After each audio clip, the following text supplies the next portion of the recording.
Mientras desde Estados Unidos, la Fed comienza una nueva etapa respecto a los tipos de interés. De la misma manera, los mercados continúan su rumbo y nosotros continuamos con nuestro especial de acciones que componen el DAX.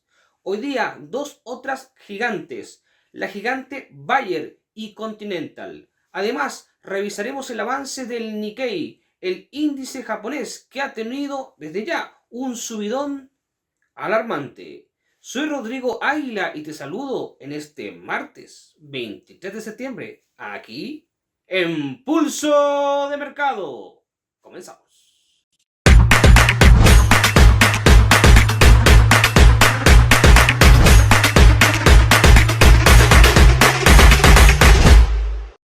Antes de continuar, te recuerdo que todo el contenido que encontrarás en este canal es solamente de carácter educativo y que los resultados pasados no constituyen garantía alguna de los resultados futuros.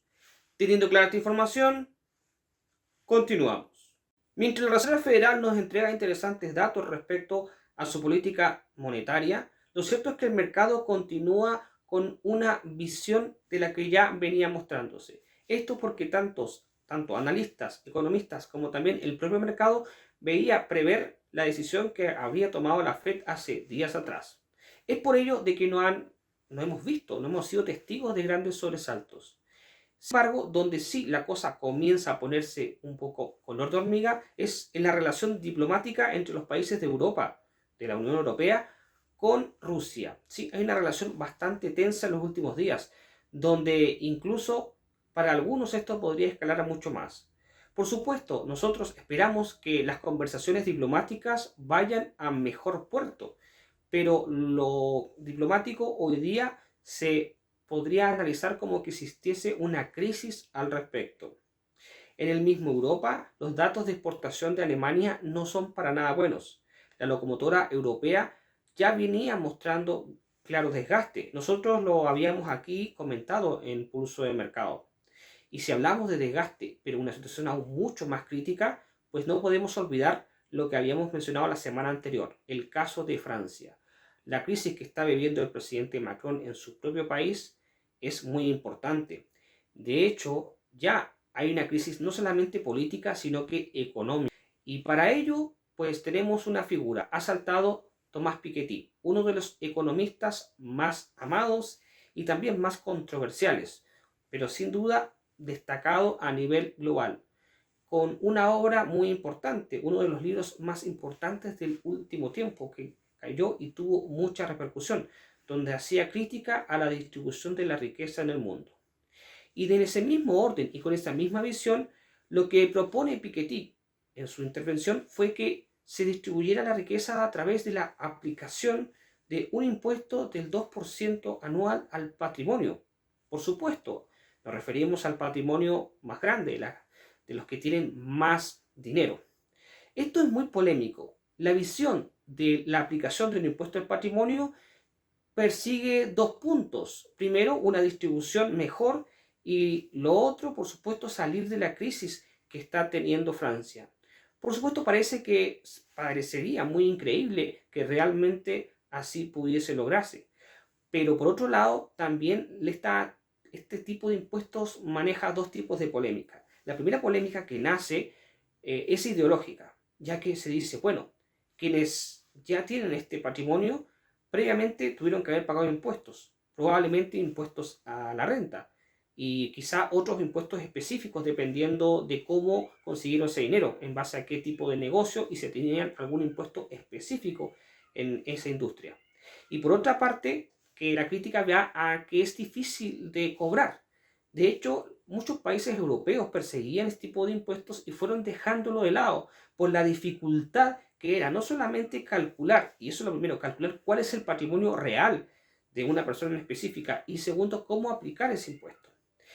Ahora, como los impuestos tienen que ser, entre comillas, justos, es importante que se aplique de forma precisa. Cuando se paga un impuesto, por ejemplo, al valor agregado, se paga un 19% en Chile, un 21% en España, y así. En cada país tiene su aplicación, bajo una cifra conocida y exacta. No hay error al respecto. Cuando se aplica el impuesto sobre la renta, también esos ingresos se conocen y se aplica el impuesto sobre esos ingresos. A nivel de patrimonio es mucho más complejo, ya que muchos patrimonios están altamente diversificados y es difícil calcular en precisión cuánto podría tener alguien en específico en patrimonio. Sabemos que hay distintas metodologías para medir ello. La revista Forbes presenta uno, pero la verdad es que no es para nada preciso. De hecho, muchos millonarios que están en Forbes critican y dicen que las cifras que aparecen ahí no se acercan para nada a su patrimonio real. Puede ser mayor o menor. Y esto, por supuesto, se lo llevamos ya a un contexto de fiscalidad, pensando en la aplicación del impuesto al patrimonio, se vuelve mucho más complejo. Por otro lado, los que defienden la aplicación de este impuesto hablan de una distribución más justa. Esto ya viene a caer en un punto de ideología. Quienes apoyan la aplicación de este impuesto tienen una ideología clara y quienes rechazan tienen otra ideología totalmente contraria. La posición que tú puedas tener respecto a que si es justo o no ya dependerá de tu criterio propio, de tus valores y por supuesto de tu ideología política, ¿por qué no decirlo? Volviendo a nuestro tema, antes de continuar con nuestro especial y hablar de las dos gigantes empresas alemanas que hoy día nos acompañan para analizar, hablaremos del índice japonés, el Nikkei. El Nikkei fue analizado por nosotros anteriormente aquí en Pulso de Mercado y la verdad es que nosotros nos equivocamos. El precio fue totalmente en contra de nuestra previsión y se elevó muchísimo y eso nos pone muy contentos ya que venía mostrando cierto desgaste el índice japonés luego de un avance que la verdad había sido bastante destacado. Bueno, el índice ha volado hacia el cielo, ha saltado en su stop loss y ahora revisaremos cuál es la situación actual de la cotización y para ver hacia dónde podría moverse y si encontramos algo. El índice japonés, bueno, nosotros ya teníamos muy trabajado, slash rayado el gráfico del Nikkei. Y bueno, lo que estamos viendo aquí atrás en la pantalla es que efectivamente, como había adelantado, saltó nuestro stop loss. Saltó nuestro stop loss y el precio fue mucho más arriba, incluso que lo que nosotros esperábamos. Ahí lo marco con justamente el color amarillo, una X donde, y de abajo donde saltó nuestro stop loss. No podemos esconder un resultado evidente. A ver, ¿cuál es la posición del precio? El precio se ha ido elevando, como mencionaba, está sobre la EMA 70, sobre la EMA 200 y parece que todavía tiene mucha fuerza y tiene un impulso que todavía podría ir más allá. Así que no estaría mala idea si querés tomar una posición de compra. Pero antes de eso, vamos a analizar con un poquito más de profundidad hacia dónde y si realmente tenemos este impulso de forma realista. Así que para ello vamos a ir teniendo distintas visiones del gráfico, ¿ya? Vamos a ir acercándonos y vamos a ir con la vista semanal. Con la vista semanal ya tenemos una visión y ya una comprensión más clara del impulso del precio. El precio, como se puede ver, tuvo un impulso desde su última caída a la EMA 200. Si bien es cierto, penetró, no fue totalmente la penetración y de ahí viene un impulso fuertemente alcista, con una verticalidad ya comentada. Desde ese punto es donde podemos ver justamente cómo el precio sigue subiendo. Y todo indica de que al menos la tendencia continúa siendo alcista. Vamos a tirar una línea de tendencia en este gráfico semanal para ver justamente cuál es el canal. Ojo, que estamos cerca del borde superior y el precio eventualmente sufrió una corrección, inclusive aún que después siga subiendo. Para tener otra visión nos vamos a un gráfico más pequeño, a un gráfico de 4 horas. El gráfico de 4 horas nos va a tener una perspectiva distinta. En esto ya podemos ver justamente lo que mencionaba. El precio se ha ido alejando de las medias móviles, lo cual es un poquito peligroso si se quiere ir de compra y no se considera, digamos, que podría retroceder.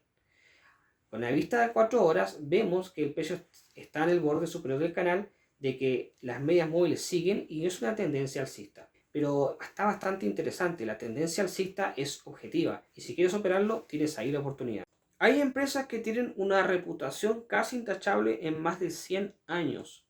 De hecho, vamos a hablar de una de las empresas más antiguas del sector farmacológico a nivel global, con 162 años de historia. Hablamos de Bayer. Bayer, una empresa altamente reconocida por su producto estrella, la famosa aspirina, compuesta por el famoso ácido acetil salicílico. un producto conocido a nivel de todo el globo y que llevó esta marca a ser de las más prestigiosas del sector. Pero ¿qué ha pasado con Bayer? Bayer entró en una gran polémica no hace tanto tiempo atrás, cuando se fusionó, más bien adquirió a la polémica compañía, pues Monsanto. Sí, Monsanto es una compañía, bueno, era una compañía con bastante controversia, donde grupos de activistas reclamaban contra ella, justamente por el tema de los cultivos. La aplicación de Monsanto ha ayudado a la productividad en la parte agrícola. Sin embargo, no está exenta de polémicas. Y cuando Bayer decidió hacerse con Monsanto, la polémica afectó directamente en la cotización de la empresa y en la reputación e imagen de la misma. Pero un poquito vamos a ir hacia atrás, hacia los inicios de Bayer. Aunque parezca increíble, Bayer no nació como una empresa del sector farmacológico. Por el contrario, nació como una empresa de tintes. En plena era industrial era muy rentable el sector de las tinturas. Hablamos de tinturas justamente para ropa. Y en este ámbito se descubrió de que la tintura tenía pues algo que tenía efectos curativos. Y de ahí se desarrolla lo que hoy día conocemos como el ácido acetilsalicílico, en donde la empresa posteriormente comienza a transformarse para convertirse en lo que hoy es. Hoy día Bayer no solamente está en el sector de farmacología, sino que también tiene una presencia importante en el sector de los cultivos a través de la adquisición de Monsanto, donde ha tenido que pagar, hay que decirlo, una poderosa, millonaria indemnización.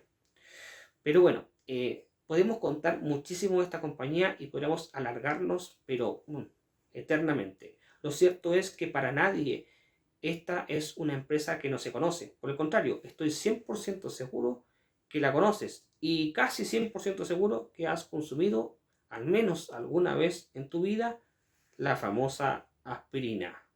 Vamos a revisar por primera vez en pulso de mercado cómo está la cotización de esta empresa. Solo adelantando que estos últimos 12 meses no ha tenido un buen desempeño, teniendo un 4% negativo. Así que vamos a ver si podemos. Vamos a ver la compañía de aspirina. A ver, ¿qué estamos viendo? Un gráfico no muy interesante, la verdad hay que decirlo, bastante deprimente, de Bayer en el último tiempo. De hecho, tiramos líneas de color blanco justamente para definir esta tendencia bajista. Pero el precio viene bajando hace mucho más tiempo. De hecho, vamos estirando el gráfico más pasado y vemos que hay una tendencia bajista de ya una importante data, ya más o menos por 2015 en adelante. De ahí el precio simplemente ha bajado. Si bien es cierto, ha tenido algunas correcciones hacia el alza, pero principalmente ha ido bajando. Así que vamos marcando justamente cuál fue la tendencia pasada en ese canal. Después el precio mejoró un poquito, pero continúa en una tendencia bajista. Y ahora nos encontramos en una posición bastante más interesante, ya que el precio, acercándonos a una vista diaria, podemos ver que se encuentra por sobre la EMA de 70, justito por encima, y sobre la EMA 200 periodos. Y esto es interesante porque se hizo el cruce, cruzó la EMA de 70 sobre la 200, lo que nos da una visión más optimista de que el precio podría ir hacia el alza. Basándonos en nuestra forma de operar, yo me voy a inclinar por una posición de compra. Me gusta bastante, creo que es una buena oportunidad. No sabemos cuánto más vaya a subir, pero al menos esto me da chance para que, como muestro ahí en el cruce, yo vaya a buscar al menos un ratio riesgo-beneficio 1 a 2, como es de costumbre en nuestros análisis de índices de acciones. Así que me voy a decantar por una posición en largo con Bayer, ya que me gusta lo que estoy viendo, o al menos a nivel técnico este cruce me genera mucha esperanza, a pesar del movimiento bastante triste que ha tenido el pasado en la acción. Así que, por si tenías alguna duda, lo marco ahí con flecha de color amarillo, cuál es nuestra posición respecto a la acción reconocida por aspirina. En 1871, hace ya 154 años, nace una de las empresas más destacadas de Alemania y del mundo, hay que decirlo, en la fabricación de autopartes, pero principalmente en la fabricación de neumáticos. Hablamos de Continental AG. Con sede en Hannover, Alemania, este es uno de los grandes fabricantes del sector, sobre todo destacado por la calidad de sus productos. De hecho, solamente es superada por 3 compañías en el sector de neumáticos, entre ellas la reconocida Michelin y por supuesto también Bridgestone. Bueno, lo que nos puede decir Continental es una transmisión de calidad que tiene, como es parte también de esta marca de hecho en Alemania, empresas que tienen mucho reconocimiento a nivel de todo el mundo. La empresa ha tenido en los últimos 12 meses un poco más de un 3% de aumento en su cotización.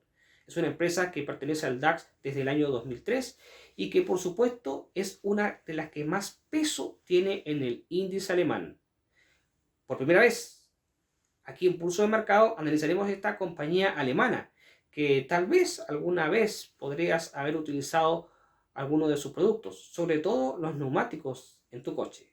Vamos a analizar el gráfico de Continental y a ver si encontramos algo para hacer, alguna entrada de compra o de venta en el gráfico técnico. La marca reconocida por sus neumáticos nos está mostrando un gráfico pues bastante irregular. A ver, ahora la posición del precio es bastante baja, de hecho estamos justamente en los últimos mínimos.